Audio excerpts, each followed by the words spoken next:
Will? Will, peça para dividir comigo, solicita que você entre. Aí.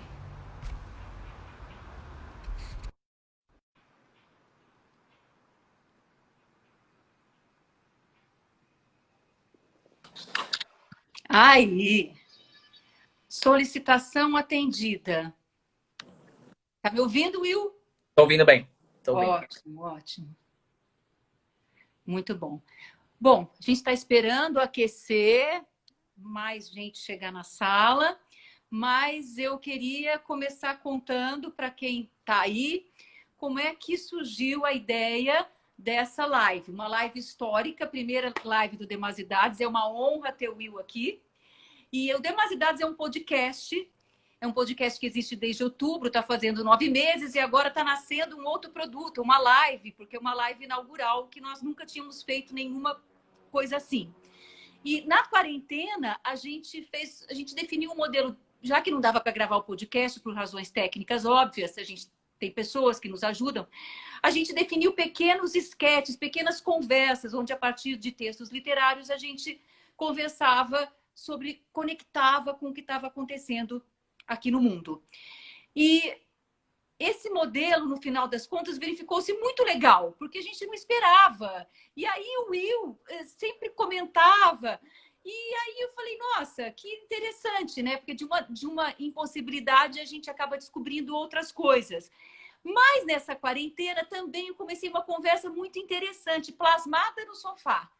Eu conversava com o Will, né, Will? Várias vezes. Eu deitava, era a minha hora do Will. Porque o Will, ele é, além de uma grande, boa conversa, ele é um especialista em política internacional, o Will é jornalista e o Will é escritor. O Will tem, então, uma visão muito ampla e muito pouco convencional e muito aberta dessas conexões que se dão no mundo e acabam definindo o que a gente vive aqui.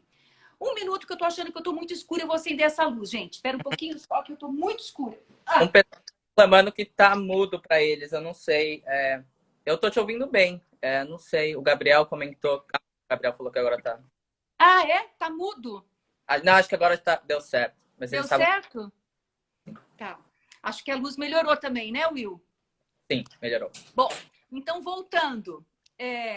Essa hora plasmada no sofá com o Will começou a ser uma das minhas melhores horas. Era assim, o Will e o Gabriel, né? Daí eu aprendia muita coisa com o Will, ligava para o Gabriel, falava, Gabriel, você não sabe o que eu entendi. E aí eu falei, puxa, é uma conversa tão legal, eu acho legal a gente dividir isso, né, que está acontecendo. Então, por isso que é o Will que inaugura essa coisa da live, que eu acho, enfim, tem várias questões, mas é o que temos, é o que podemos agora, e eu acho que importante é que a gente conecta enfim, né? Isso é o que vale. O Will, ele agora está nos Estados Unidos, na Califórnia, e eu estou em São Paulo, eu, Maria Antônia, em São Paulo, Will Saik na Califórnia. Gabriel, na casa dele, aqui participando com perguntas aqui embaixo, o Gabriel Demasi, que é o meu parceiro do Demasidades, e eu acho que agora eu já posso começar a apresentar o Will mais, né, mais especificamente. E mais da onde vem a nossa relação, porque, na verdade, tudo se trata de relações, né? O Will, nós trabalhamos na mesma redação há 10 anos, e o Will era um jovem jornalista que sempre teve uma agenda maravilhosa de políticos, né? E aí, quando você precisava era a época das eleições, não é verdade? E o Will estava lá muito atento, muito eficiente, mas assim, muito, na verdade, ele tinha um entendimento, né, Will? Você tinha um entendimento da coisa que não era aquele batidão do jornalismo do dia a dia da televisão, né? Então, o Will sempre tinha uma coisa que era mais, né, era mais curioso, era mais observador, queria mais profundidade, aonde lá não podia ter. E aí eu queria que agora você contasse que caminho você fez depois que nós nos encontramos na redação. Já jornalista, como é que foi isso? Sim, primeiro, obrigado por ser o primeiro a participar de uma canal. Muito feliz. Então, nos conhecemos na TV Gazeta, como você falou. Depois da Gazeta, eu fui ser estagiário na Globo News. Passei um ano na Globo. No meu último ano, na faculdade de jornalismo. E depois fui estudar inglês. Fui aperfeiçoar meu inglês aqui na Califórnia. Passei 6 meses em Los Angeles. E durante esse período conheci o meu marido, que agora é meu marido, Nathan. Acabei voltando para o Brasil. Na época era 2012, o casamento gay não era permitido aqui nos Estados Unidos. Uhum. Então voltei para o Brasil, a gente manteve 1 ano de relação à distância. E aí, por sorte, a gente teve muita sorte, porque a Suprema Corte Americana mudou a lei 1 ano depois que a gente se conheceu, em 2013. E ele estava aqui na Califórnia e falou, vem para cá e né, vamos tentar ficar juntos. E estou aqui desde então, desde 2013, nos casamos. E aí foi essa mudança, né? Mudei para cá, você fica num limbo, você não pode trabalhar, tem todo um processo jurídico, depois que você casa, para pedir autorização, para ter autorização para trabalhar. Então demorou um pouco. E foi como eu comecei a me envolver com a questão mais de política, né? Na campanha do Bernie Sanders, do senador Bernie Sanders, para presidente em 2015 e 2016. Mas nesse meio tempo, você acabou o curso de inglês e você começou a estudar outra coisa ou não? Você só foi para esse ativismo, para esse tipo de trabalho diferente para você? Que é a política, no chão da política, né? Eu comecei, na verdade, no ativismo antes de estudar, antes de decidir fazer o curso de Ciências Políticas. Uhum. Porque até mesmo para estudar não dava, tinha que esperar um tempo para ser considerado cidadão, não cidadão, residente para poder entrar na faculdade. Uhum. Então, o ativismo veio antes de voltar a estudar. Uhum. Deixa eu só fazer uma observação. Um ativismo. Olha aqui do lado direito da nossa tela, o Bernie lá atrás, né? Todo dia que eu converso com o Will, vejo o Bernie firme e forte. O Bernie é alguém que ainda está firme e forte na tua vida, Will? Continua, eu fiz campanha para ele de novo dessa vez. Infelizmente não deu certo de novo, mas sempre é muito importante. As grandes amizades que eu tenho hoje, as amizades que eu construí, foram pessoas que eu conheci durante a campanha. Isso é muito legal, esse senso de comunidade, de pessoas que pensam como a gente, que tem essa dedicação, né?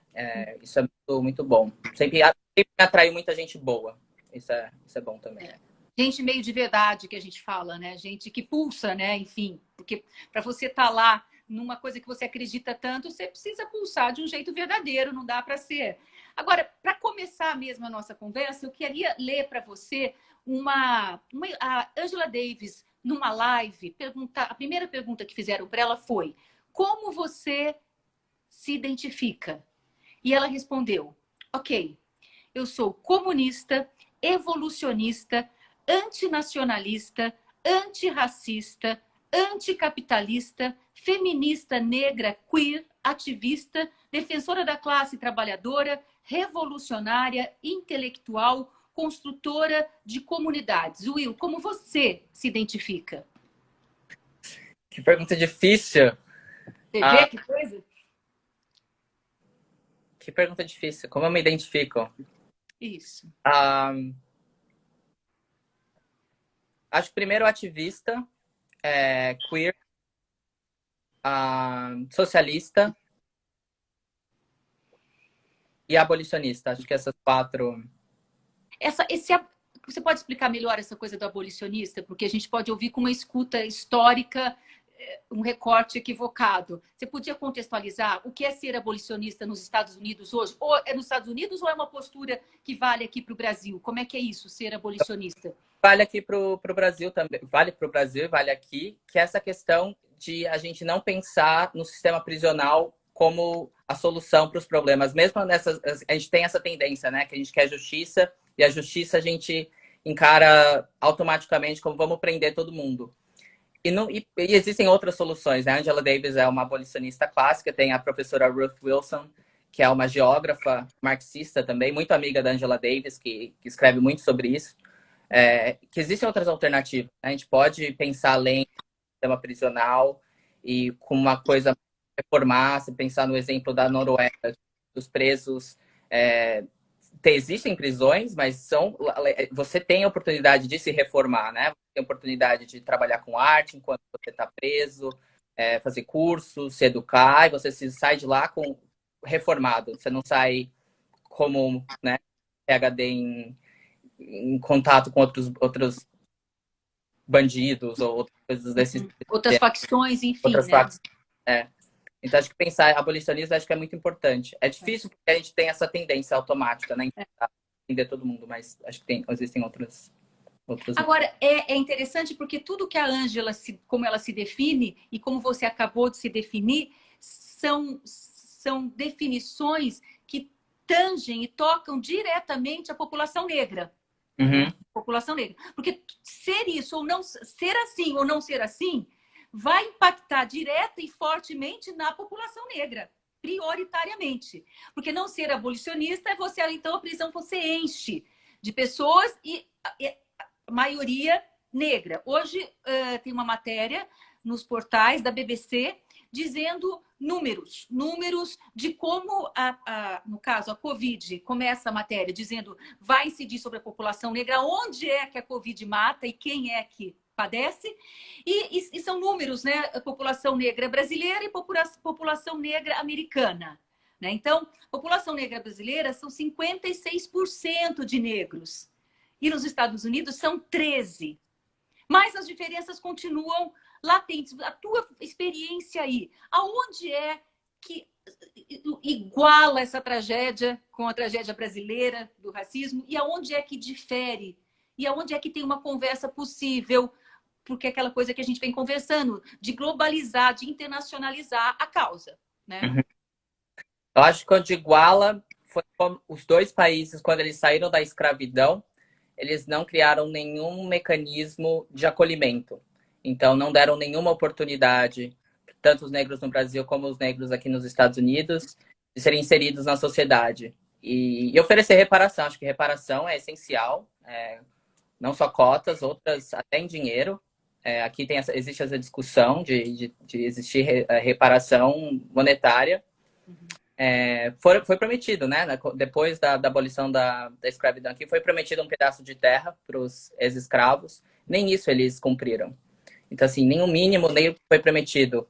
E vários mecanismos depois do fim da escravidão nos Estados Unidos para que continuasse, né? Então, a 13ª emenda, que permite que presos trabalhem um sistema de escravidão sem receber nada, que existe até hoje. E outros mecanismos. No Brasil, a mesma coisa, né? A gente sabe como não houve nenhum reparo e nenhuma inserção na sociedade, né? Nenhuma reparação também. Acho que isso se assemelha. Coisas que diferem. Acho que isso que você falou da saúde pública é uma coisa importante, que acho que tem que ser valorizada. O SUS, a gente tem o SUS, né? Que, apesar de não ser perfeito, é um sistema único de saúde, é um sistema público de saúde. Que abrange o país inteiro e é uma coisa que não existe nos Estados Unidos, não existe saúde. E é interessante que nessa matéria da BBC eu fiquei assim abismada. Quando chega no tópico saúde, eles não ponderam que a gente tem o SUS, porque tem uma diferença, não é? Poxa vida, você negro, população negra, está padecendo com o SUS. Você imagina aí que vocês não têm o SUS, não tem o sistema universal. Não tem sistema universal, a saúde privada é caríssima. E mesmo você pagando convênios particulares, você tem que abrir o bolso quando você vai ser atendido, muitas vezes. Então, não é nem que você paga um convênio, você está garantido que você tem cobertura. Você vai ter que colocar mais dinheiro quando você precisar usar o seu plano de saúde. Em casos, é caro, muito caro. E tem uma questão aqui, por exemplo, quando você perde o emprego, aqui o plano de saúde é muito relacionado ao seu emprego. Então, o governo, na verdade, ele banca parte do seu plano de saúde pelo empregador. Mas, por exemplo, agora a gente está com mais de 15 milhões de desempregados. Muita gente perdeu o emprego, logo perderam um plano de saúde. Porque às vezes tem a família inteira no plano e perderam o plano. E aí tem um sistema que chama Cobra aqui, que é para ajudar essas pessoas que perderam o emprego, só que é caríssimo, assim, é muito caro. Então, assim, você perdeu o emprego, você não vai ter dinheiro para entrar nesse Cobra. Então, o Brasil acho que é o caminho, assim, a gente tem que investir mais no SUS, né? Não sucatear o SUS, não cortar mais como o governo Temer cortou, como o governo está cortando. Ampliar. E nessa mesma pesquisa tem o item violência, que é um caso à parte, né? Então, a população carcerária, as mortes a cada evento policial, e assassinatos, e suicídios, etc., homicídios, tudo que aparece ali, os números são absurdos. Em que medida você acha que esse caldo todo fez eclodir o que vocês estão vivendo aí agora? Essa violência insustentável, né, que fica maior e que fica nesse momento que a gente vive, né? Em que medida? Porque isso é uma coisa histórica, né? A gente vem vindo uma panela de pressão, né? Acho que a pergunta é como essa panela de pressão não estourou antes, né? Demorou muito. 400 anos de opressão, né? É muito tempo, né? E vídeo que foi o George Floyd em Minneapolis, né? Naquela cena, 8 minutos terríveis, né? Sendo sufocado ao vivo.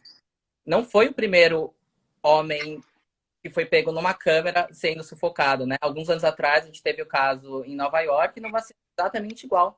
Era um rapaz que estava...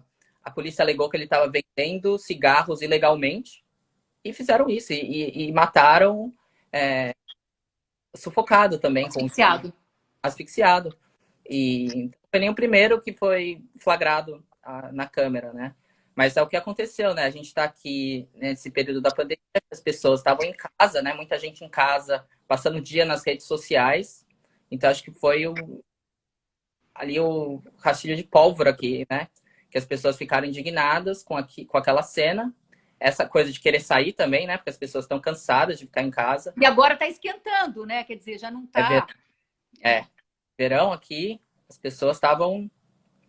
Então, acho que isso foi todos esses fatores, né? Acho que foi uma somatória de fatores que acabou levando a estourar, né? Essa panela de pressão. Agora, você vive na Califórnia, eu queria que você contasse para a gente num lugar bastante específico dessa história toda, dessa luta e desses movimentos passados. E eu queria que você contasse, então, um pouco desse lugar que você vive, qual a importância histórica disso, né? Você desse para a gente a geografia disso, né? E a importância do que aconteceu semana passada com a presença da Angela Davis. Então, eu queria que você contasse um pouco como testemunho, né? Você estava lá, eu queria que você contasse o que aconteceu e o que você viu, qual a sua percepção daquele evento. Eu moro em Berkeley, que é na parte norte da Califórnia, que eles chamam Que de é onde você estuda, né? Você estuda na universidade. Uhum. que é ao norte da Califórnia, então São Francisco, a Bahia, então tem Berkeley e Oakland do outro lado da Bahia. Uhum. Tanto Berkeley como Oakland, São Francisco também são cidades históricas, né? Em vários movimentos. Então, Oakland, a gente tem em 1966, que foi onde nasceu o Black Panther Party, o Partido dos Panteras Negras. A Angela Davis era membro do Partido dos Panteras Negras. Ela era em Los Angeles, ela vive em Los Angeles, mas era o partido, era nacional, né? Um movimento muito forte. E em Berkeley também tem uma história bem interessante nos anos 60, 70, de protestos contra a Guerra do Vietnã. Então, é uma faculdade dos Estados Unidos, é a faculdade que eu diria mais à esquerda, que tem uma história mais ativista, de campanhas por libertação. Aqui teve uma campanha muito forte nos anos 60 também para que o currículo das faculdades ensinassem estudos étnicos, né? Uhum. E legal isso também, porque é uma coisa que não tinha, que é o que eles chamam que tem o Black Studies, então é a história americana pela perspectiva dos negros, né? Dos índios também, dos nativos. Dos latinos, Isso é muito importante. Esses movimentos surgiu aqui em Berkeley.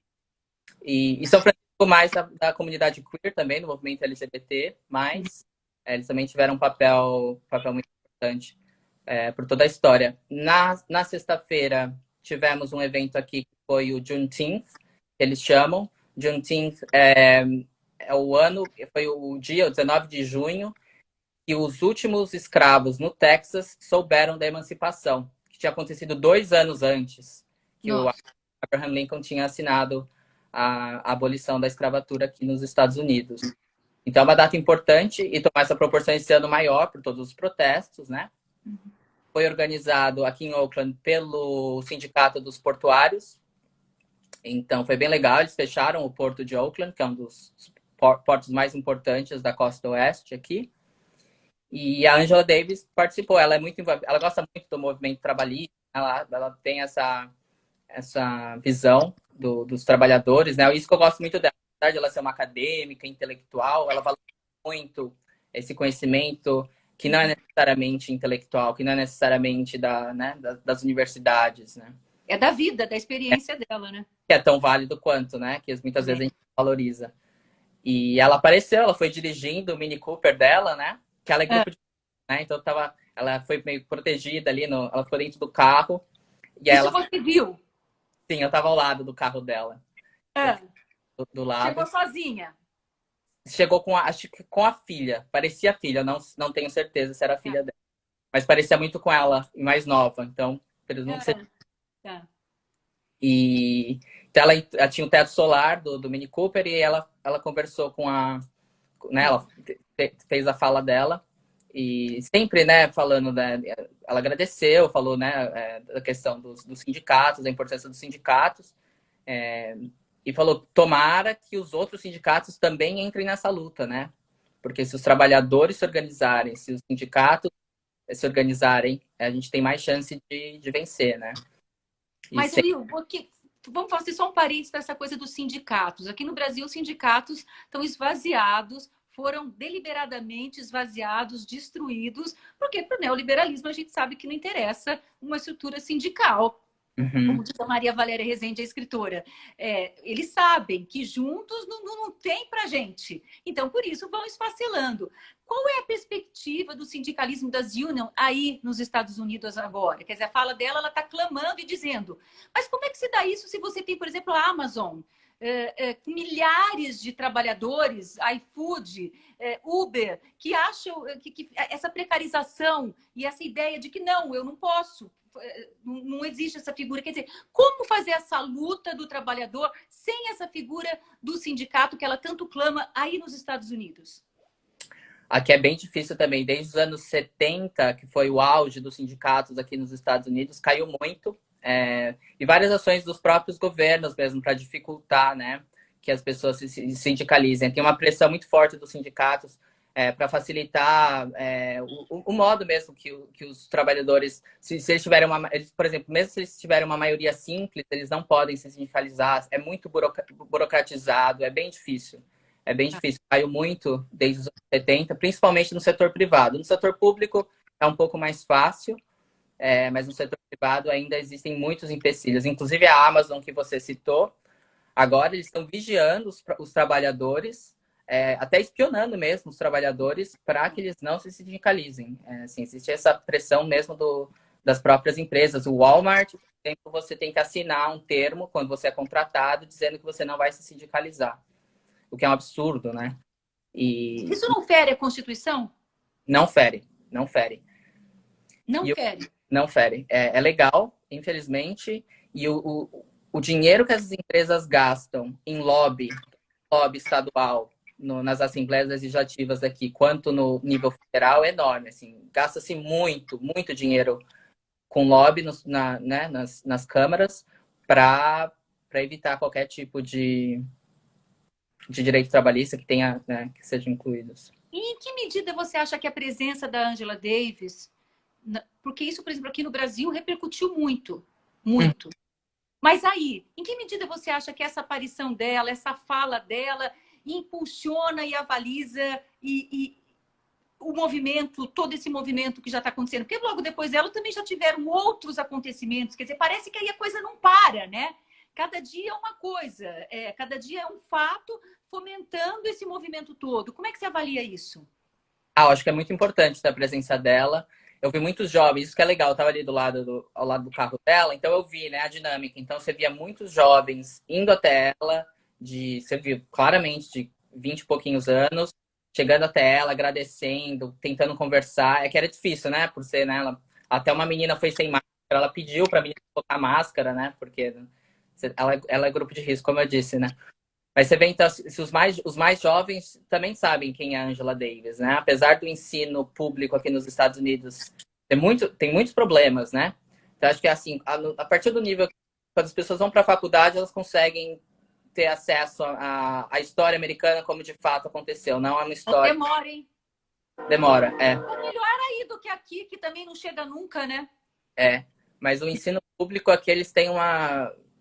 é bem complicado, né? Eles têm aquela coisa de jurar a bandeira todos os dias na escola. Então é meio que uma lavagem cerebral, né? Que as crianças passam aqui, que não é... Que é preocupante, né? Mas quando... Eu fiz isso, mas era ditadura. Eu lembro que eu fiz isso em plena ditadura. Segunda-feira, hasteava a bandeira lá e a gente tinha que cantar. Aqui até hoje, sem ser ditadura, eles têm que jurar a bandeira.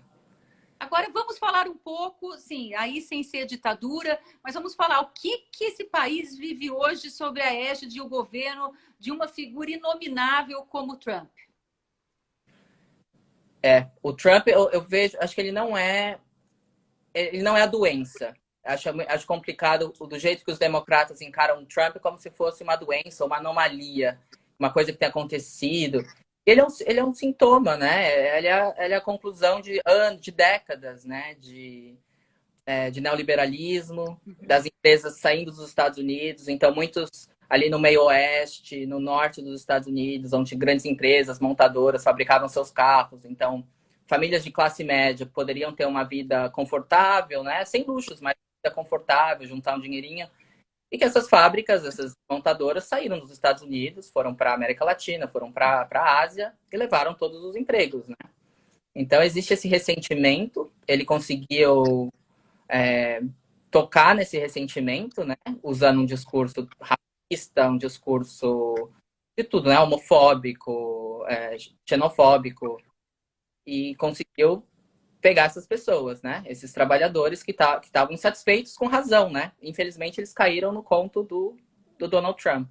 Mas agora, por exemplo, eu queria fazer só um recorte, porque você, 2 campanhas já, foi para a rua pedir voto para o Bernie. Uhum. E junto a comunidades, essas comunidades feridas, né, que estão experimentando esse passaram na minha frente na fila, e também junto às comunidades de imigrantes. E aí eu queria que você me dissesse como que é que você avalia, na tua avaliação, estando próximo da coisa teórica, lá nas sociais da universidade, como é que você percebe a movimentação dessa população, dessas comunidades, frente aos descalabros e a todas as movimentações que o Trump está fazendo? Como é que vai ter reação? Porque o Bernie já não foi.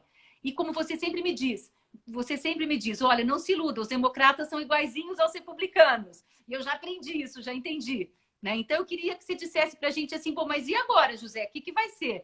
Porque eles são violentados, eles são arrasados todo dia. Então, eu queria que você me contasse um pouco essa tua experiência desse ativismo, sabe, assim, de porta em porta, e como é que foi 2 vezes que morreram na praia. Não morreram na praia, estou sendo injusta, porque na verdade é uma construção. Mas eu digo, agora, dessa vez que parecia que quase ia chegar lá, eu já achei que vocês iam chegar lá. E não chegou, porque a máquina é poderosa, né? Então eu queria que você me contasse um pouco para a gente desse teu ativismo, essa tua experiência de ativista. Aqui a gente tem uma situação diferente do Brasil, que é que o voto não é obrigatório. Isso muda tudo.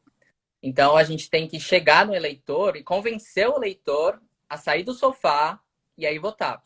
E aqui são duas eleições. Tem a eleição primária, que é a eleição dentro do partido, e tem são estadual, né? Em datas diferentes, e a eleição geral, que aí é uma data só, que agora vai ser dia 3 de novembro. Então, é um trabalho de educação e convencimento. Eu fiz campanha no Arizona, fiz campanha em Nevada, em Las Vegas, e aqui na Califórnia. E Arizona e Nevada são estados mais difíceis, né? Que a maioria, principalmente o Arizona, a maioria é republicana, né? Então, é um trabalho de convencimento e explicar como o sistema funciona. Eles não têm campanhas educativas aqui, como a gente tem o TSE fazendo em épocas de eleições, o TSE é, né, um órgão apartidário que tem campanhas educativas e tem que ter. É muito importante isso. Aqui eles não têm. Então, muita gente não sabe quando vota, onde vota, eles não têm essa noção. Então, às vezes, você tem que usar o seu tempo, que deveria ser falando sobre o seu candidato, tá? E como funciona. Então, essa é um ponto importante. Isso de sair para a rua, eu acho que é importante também, porque é o único modo para, como eu posso dizer, para ouvir. Acho que eu gosto muito de ouvir as pessoas, de onde eles estão vindo. Antes de falar minha mensagem, de chegar, eu não quero chegar ali e falar para ele, ó, vota no Bernie Sanders por isso, isso, isso. é importante ouvir essas pessoas, Esse é o entender. princípio freiriano, Sim, né? sim, De ouvir, primeiro a gente ouve, para depois poder trocar e para poder entender, né? Eu entendo a tua realidade e você entende a minha, né? Você me exato. contou uma história, só para fazer outra. Você me contou ontem da imigrante que você ajudou como voluntário, né? A dar conta de alguma coisa que ela não estava conseguindo lá atrás e ela tinha teu telefone e foi atrás de você que ela foi. Queria que você contasse um pouco isso, essa experiência que você chega, você ouviu tanto, você trocou tanto e faz o vínculo, né? Sim, isso foi alguns meses atrás que eu estava trabalhando como voluntário em um sindicato aqui e eles, como voluntário, entrando com pedido de seguro-desemprego, com todos eles latinos, né, que não falam inglês fluente. Então eu estava conversando com eles, eu no meu computador entrando com pedido pela internet, né? E essa pessoa, conversei com ela, foi muito legal, uma conversa legal. E ela tinha anotado meu telefone, eu tinha dado meu Da telefone. onde ela era? Esse sindicato é da área de Los Angeles. São funcionários, eram funcionários da Disney em Anaheim, perto de Los Angeles. E ontem ela me ligou, essa semana ela me ligou, porque ela estava com problema e tal. Mas a gente cria, né, esse laço. Aconteceu uma coisa parecida quando eu fiz em Las Vegas, em 2016, nas primárias, que uma pessoa que eu bati na casa, que eu expliquei, que foi votar. Depois, no dia da eleição, no final de semana seguinte, eu fui para Las Vegas de novo e eu encontrei essa pessoa no local de votação. E ela me Yes. eu só tô aqui porque você foi me buscar, porque você foi né, me lembrar. Isso é muito legal de poder ter esse contato, tá? Entender outras realidades também, sair da bolha, né? Isso que é uma coisa que o Partido Democrata tem muita dificuldade, de sair da bolha. Eles ficam naquela coisa dos profissionais liberais, dos advogados, professores universitários, médicos, e eles esquecem que tem os 90% ali do andar de baixo que estão penando e sobrevivendo literalmente todos os dias e eles não dão atenção, né? E o Bernie tem essa outra visão, né? Você também fez aquele trabalho que eu achei. Eu tô lembrando as histórias que a gente conversa, né? Aquela história eu achei muito bacana, daquele trabalho que você fazia de esperar as pessoas saírem do centro de detenção. Eu achei aquilo uma experiência que você queria que você dividisse, porque é muito interessante esse trabalho. Eu jamais poderia imaginar, né? Isso foi quando eu morava em San Diego, eu passei a maior parte do tempo em San Diego, né? Foi o primeiro lugar que eu me mudei. E quando teve aquela primeira crise imigratória, vários grupos locais se juntaram para conseguir tentar ajudar de alguma forma os imigrantes, né? Então, num desses centros, eram centros provisórios. Às vezes mudava de semana a semana, porque a polícia batia, então eles tinham que mudar. Foi uma coisa bem complicada. Mas num desses centros, eu fui voluntário alguns dias. Então, eu fiquei responsável. Eles chegavam, então tinha a parte, davam comida, eles tinham roupa, eles podiam passar a noite, pelo menos 2 noites. Um grupo tentava contactar a família dessas pessoas ou amigos em outros estados para que eles pagassem uma passagem de ônibus ou de avião para poder receber. E eu ficava com os telefones. Então, a gente tinha telefones pré-pagos e essas pessoas faziam uma fila para entrar em contato. E, assim, foi uma experiência... Porque muitos deles, a gente tem essa imagem, todo mundo na América Latina fala espanhol. Eles vinham, a maioria da Guatemala e El Salvador, né? E alguns, o espanhol não era a primeira língua deles. Então, eram pessoas de comunidades indígenas da Guatemala e de El Salvador que não falavam, que o espanhol não era a primeira língua. Então, tinha essa barreira da comunicação. Mas eles tentando ligar para as famílias, explicar o que estava acontecendo. Alguns deles não entendiam nem onde eles estavam. Eles não tinham noção que eles estavam em San Diego. Mesmo se eu falasse, você está em San Diego, eles não sabiam que era San Diego, onde eles estavam. Assim, famílias inteiras, assim, muitas crianças.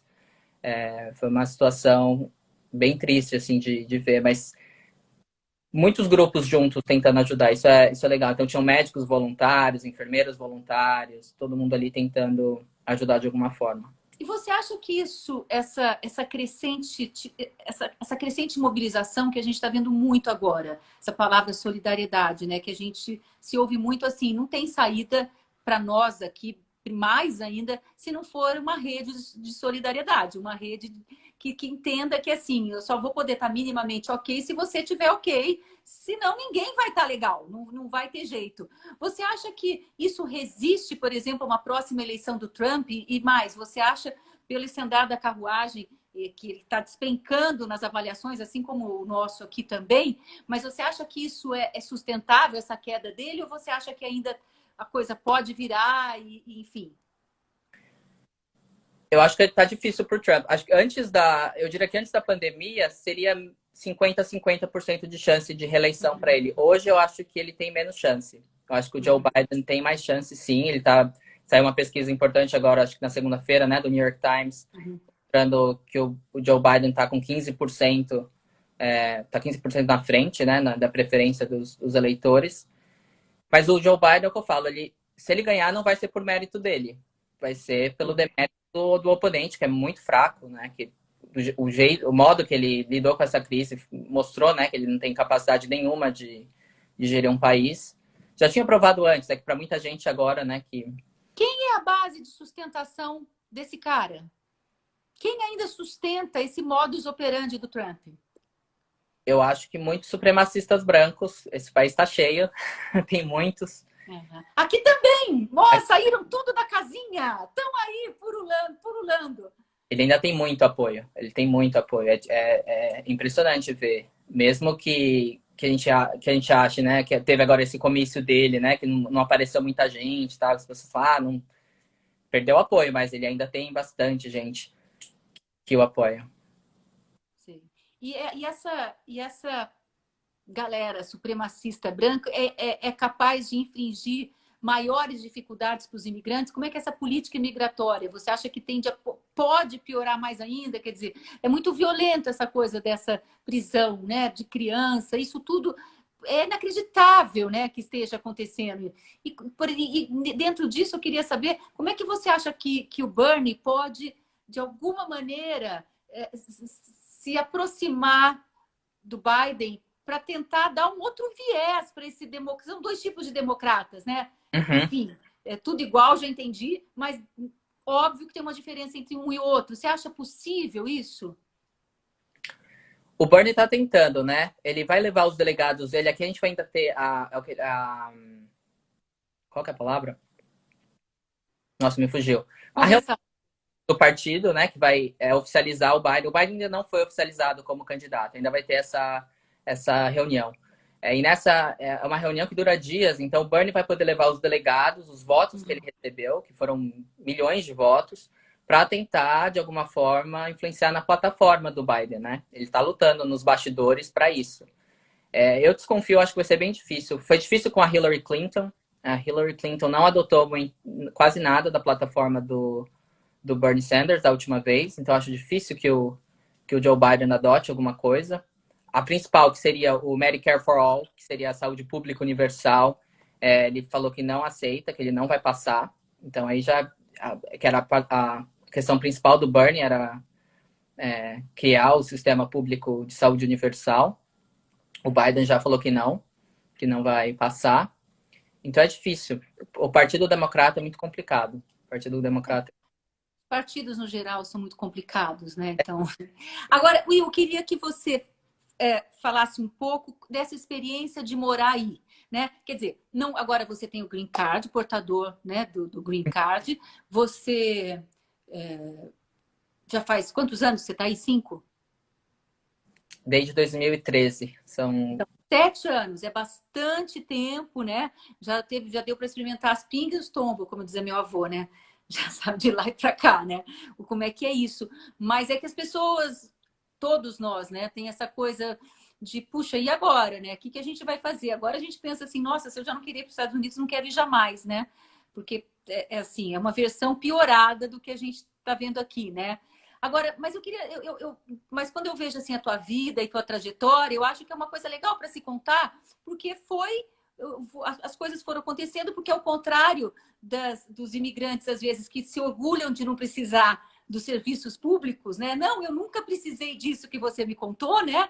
Você foi aproveitando todo lugar, todo espaço que tinha para você chegar onde você queria, que era cursar, fazer outra faculdade, né? Uma outra graduação e depois uma outra pós-graduação. Eu queria que você contasse um pouco, porque hoje você vive numa casa que é da universidade, né? Uhum. Você vive super dignamente, você e seu marido. Eu queria que você contasse esse caminho, que é possível, né? Mas tem aí suas peculiaridades, mas acho que é uma história legal. Eu queria que você contasse um pouco. Quer dizer, e também eu penso que você viveu a vida real, né?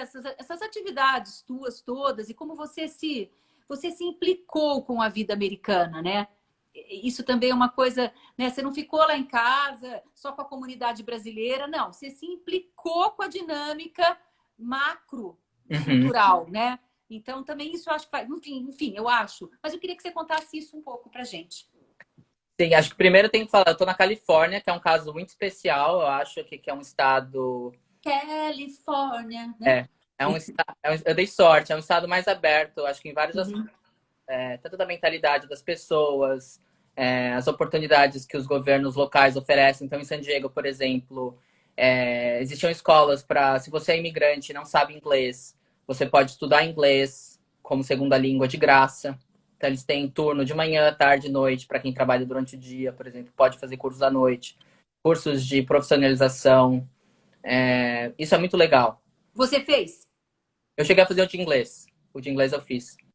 E aí eu fui para um community college por 2 anos, que é uma opção excelente, que é muito mais barato, porque o ensino é, superior aqui é caríssimo, mesmo que seria público, é caro, é pago. Não existe ensino público de graça, de Uhum. faculdade, nível Uhum. universitário. Até o ensino médio, assim, é de graça, Uhum. depois, mesmo as faculdades públicas são pagas e são caras.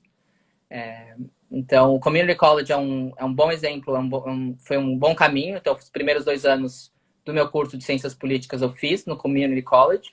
Trabalhando e pagando. Eu consegui de graça.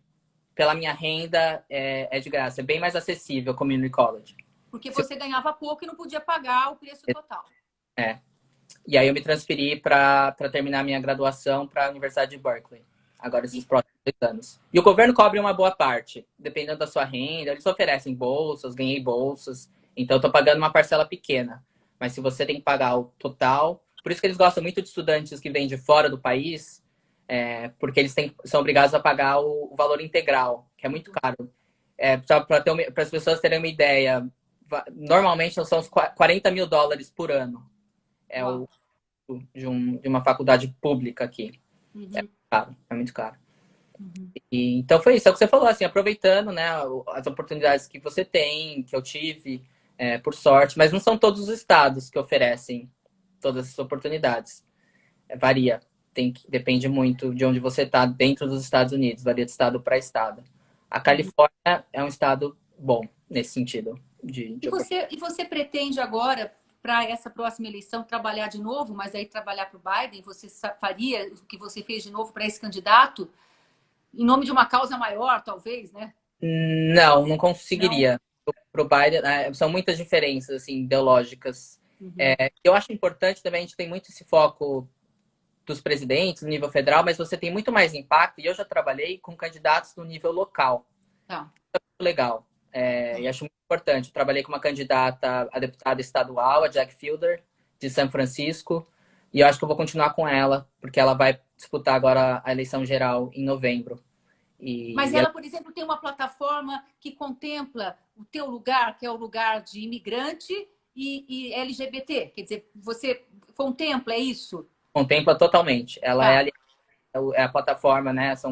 Eles até brincam, são os candidatos que são os candidatos do Bernie mesmo, né? Que vem com essa mesma plataforma. E ela tem chance? Ela tem chance, tem chance. Ela tá Tá.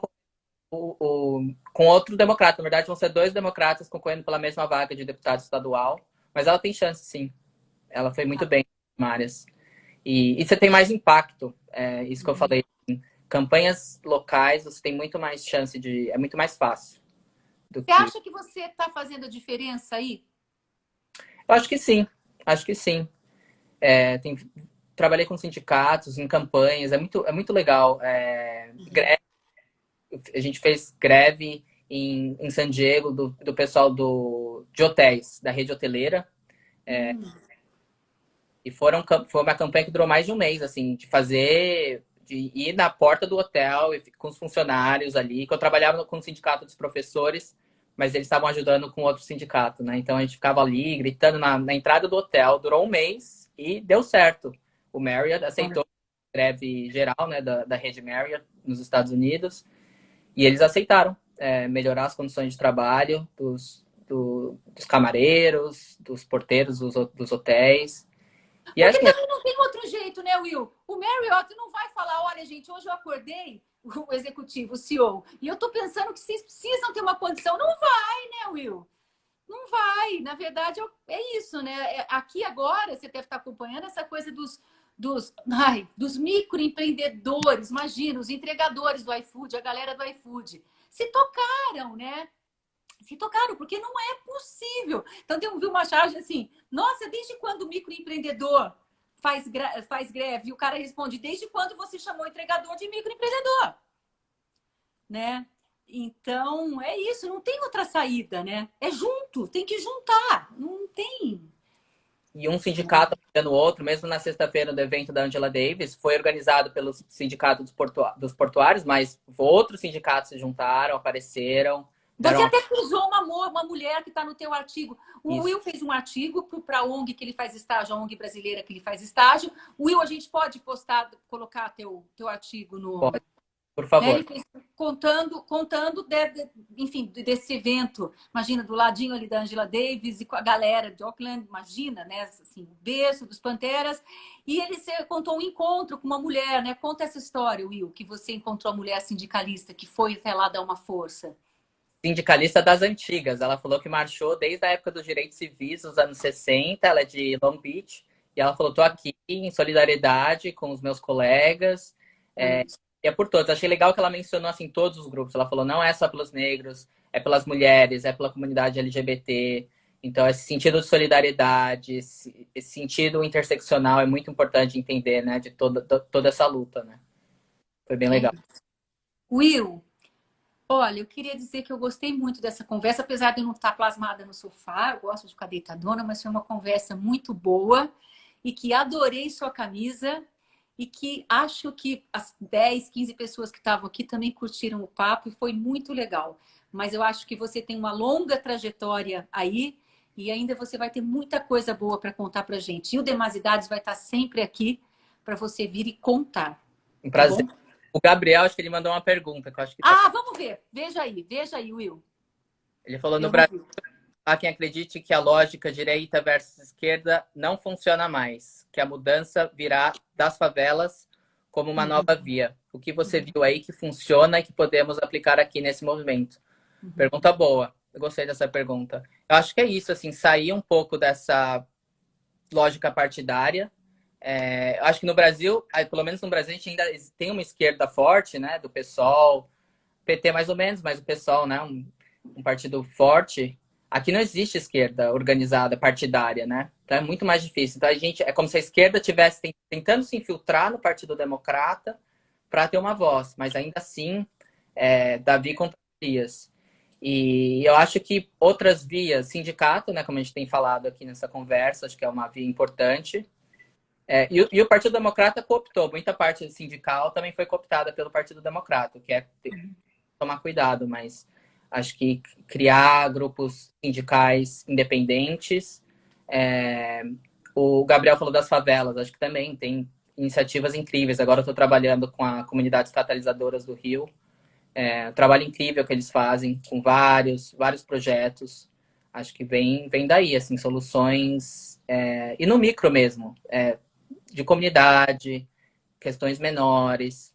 é, Porque você tem mais impacto, né? É importante a gente pensar no macro, no nível federal, mas se você tem uma associação de bairro, associação da sua comunidade, você consegue organizar muito mais fácil ter uma mudança. Agora tem eleição municipal no Brasil, né? É. Pensar vai votar para vereador, entender se tem algum grupo que se reúne na sua cidade para implementar políticas públicas. Acho que tudo isso é importante. Ou seja, sair literalmente de casa, né? Sim, É. Então, muito obrigado, Will. Beijo para você. beijos. Até. Beijos.